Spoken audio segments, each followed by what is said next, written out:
Hey everyone. So this little teaching is inspired from having just completed module 2 of a 4-part course. So I thought this would be great to share with my student, and I'm sharing it with everyone. It's a really useful way of tying all the planets together.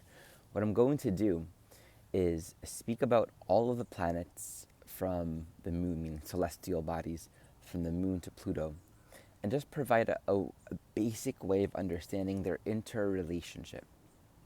This is an important piece because if we think about looking at a chart or understanding astrology, if we don't understand the inherent relationship within us between all these functions, regardless of whether they're aspecting each other or where they're positioned, just the inherent relationship between one planet and the other.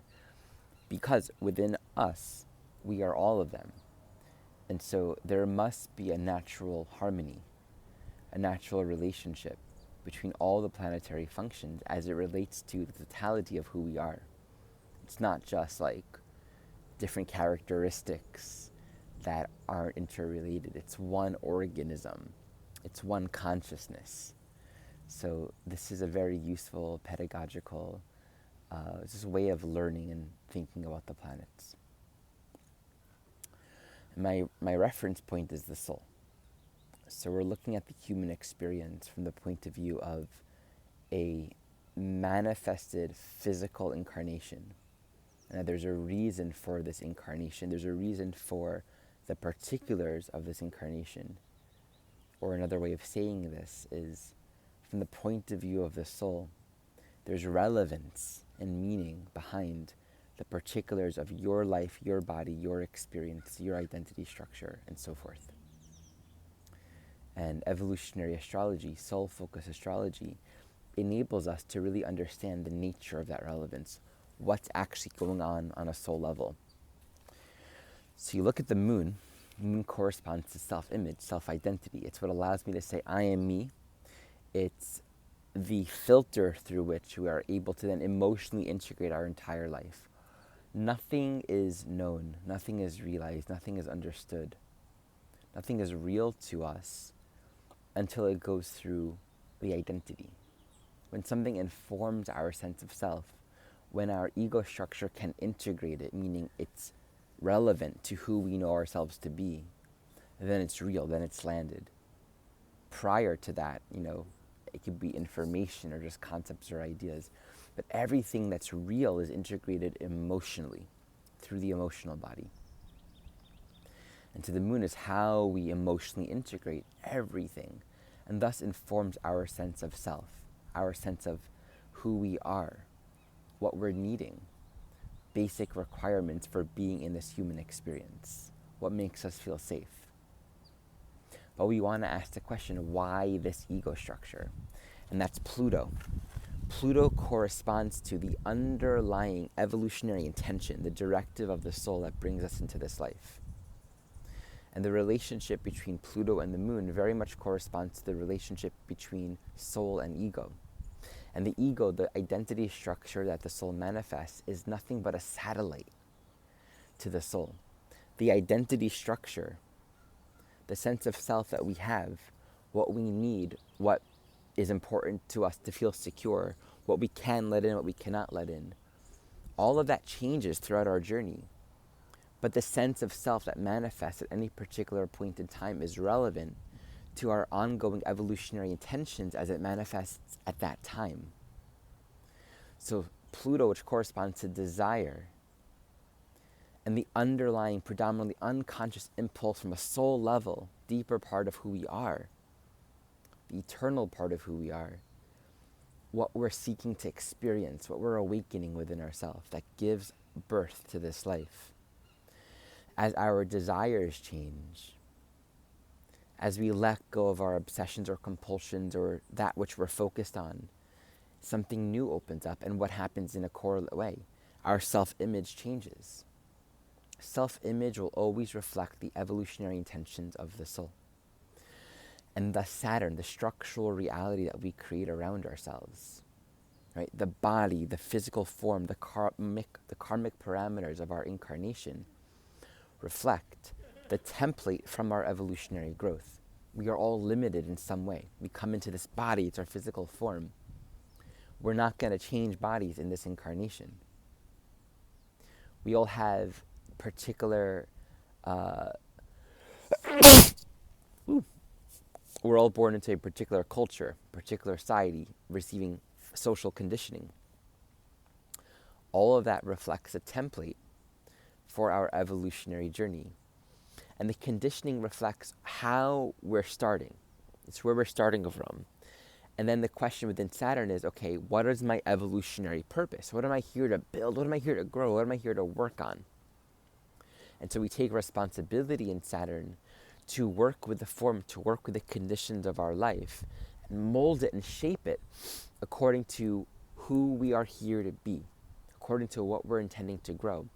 And if we don't develop that self-awareness and that embodiment, then we're just going to fall into the conditioning that we're familiar with, which reflects a non-growth situation.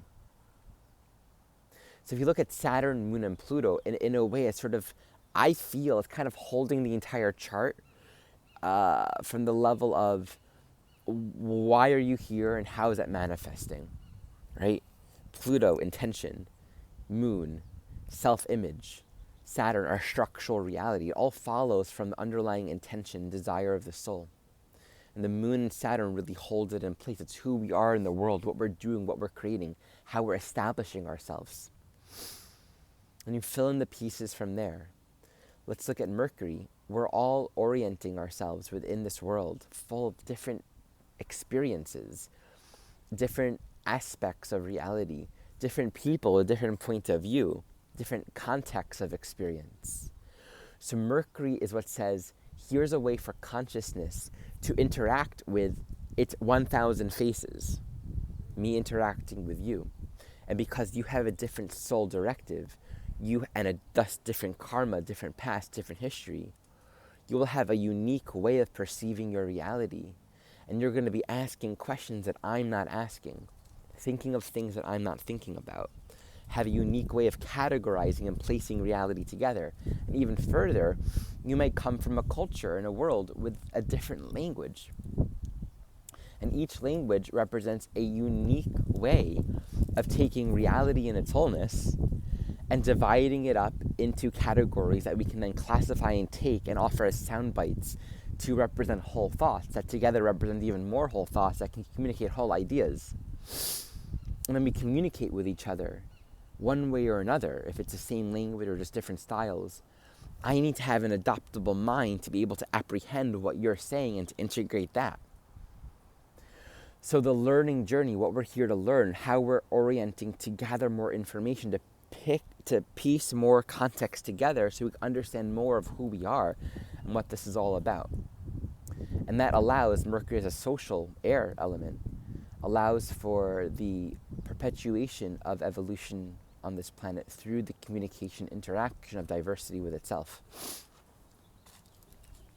Then we have Venus, also an air element, which corresponds to relationship. We all have different needs. As humans manifesting in human body, in human form, with biological urges, a need to procreate, which requires relationship, which requires attractiveness, which makes us aware of how are my needs going to get met? How will I find a partner? What kind of partner do I need? What am I attracted to? And we're not all attracted to the same person, because otherwise there wouldn't be any kind of mix of gene pool. So we have a diversity of souls manifesting in physical form with all kinds of different relationship needs, all different functions of attraction. And we're all going to feel that. We're going to smell different pheromones that will either deter us or attract us. And these attractions all reflect where we're each seeking to know ourselves and come to know ourselves through the experience of relationship. And on a more spiritual level, Venus is a lower octave of Neptune. It's also one of the ways that the 10,000 faces of the one will step outside of its false shell of isolation and recognize, oh, we're here together and we can support each other, because that's the greater truth. Like the relationship function of Venus points to the interrelationship of spirit with itself. And then we have Mars, which corresponds to the individuating aspect of soul experience in this human form. We have our own unique evolutionary journeys, and thus there's a need within Mars to be able to say, I am me on my path, walking in my direction, and I have to say no. Right? Let's kind of go back to Saturn now. You're making your choices. The Saturn dimension of consciousness says, take responsibility for what you're doing. Think about, what are you creating long term? Is it relevant? And then Mars, back to that, says you need to be a leader of your own life. You need to be able to say, okay, I'm going to decisively make this choice and go for it. And Saturn, I have to practice that. I have to create a habit out of making relevant and useful choices. Jupiter. And Jupiter basically says there is meaning behind this whole life. There's some sort of context that is connective and underlying to this whole experience. So within Jupiter, we're all seeking to understand the meaning of this whole experience, this whole incarnation, this whole life, the cosmos. What's this all about? And in seeking a more broad cosmological, philosophical understanding of reality, we expand our consciousness beyond what we know and what we've learned. We're inherently aware there's always something beyond the threshold of what I've come to see. Thus, this expands consciousness to be in motion. That Jupiter function is how consciousness will move from what it knows to expand its understanding of reality, and thus experience more of the truth and develop a deeper understanding of reality and what this is all about. And in Jupiter, we're going to be teaching, we're going to be sharing our knowledge, sharing our understanding, seeking to understand the meaning of life, the truth of who am I? What is the truth of me? What is nature? What is natural? What is reality? So this is a way that we are moving beyond the threshold of limited form, limited consciousness, limited thinking, to understand that there is a deeper meaning, a deeper context behind everything. And this begins to connect us to a much more transpersonal, larger understanding of reality. It's beyond just me. So then we go into Uranus, which is now connecting us as well to the social aspect of reality. But here Uranus is the individuated aspects of creation all in one community with itself. It's not like Venus and Mercury where we're in personal relationship. Uranus is the fact of everything being an individuated aspect of creation. And all the different parts of creation are in one community. And we become aware. We observe and objectively see things as they actually are. Uranus corresponds to the actual individuality of the soul. It's like before and after your own incarnation, the soul is its own individual. And then it manifests in personality. And then Jupiter, it's wanting to understand and grab some meaning. And Mercury, it's going to be naming and identifying things. But then there's an objective reality. And that's why we can experience dreams that portend the future. We can see the past and the future as if it's right now, because within Uranian reality, there's no time. It's just the nature of consciousness as it individuates in its many forms. So our true nature, who we are, what is inherently fundamental about our own unique nature, that's Uranus. And then Neptune says we're all one. There's one reality, one creation, one present moment. It's all unified. There's only the truth, and there's only love, which is the source of everything. And we're seeking to merge and complete our experience of life and self with this knowing, bringing meaning into life by merging and connecting with the absolute. Neptune says there's love. Uranus says love, consciousness, individuates itself. We have archetypes that are essential vibrational expressions of intelligence, manifesting fractally through all space and time. Saturn says in space and time, as infinite consciousness, choose consciously to reflect the intentions that you're seeking to manifest and evolve within time. Jupiter says you have to have a cosmological understanding of why you're here in the first place in order to be able to integrate all of these ideas, to have something to believe in, to have some sort of sense of philosophical awareness of what this is all about, to interpret our experiences in life, which then determines the path that we're going to walk in life and our spiritual orientation, what our guiding star is. Mars is saying we have to make our own choices and individuate. Mercury, communicating, Venus, relationship, Moon, emotional integration, and then Sun. Sun is the center of it all. It brings it all together. It's the binding agent of this large cake of planetary energies. It is what infuses life into this entire experience. It's our center, present moment, creative actualization.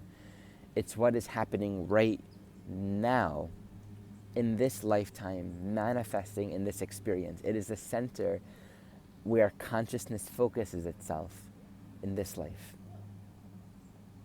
All right, so hopefully that gives a little bit of fun, creative context for understanding the interrelationship of all the planets in the natal chart.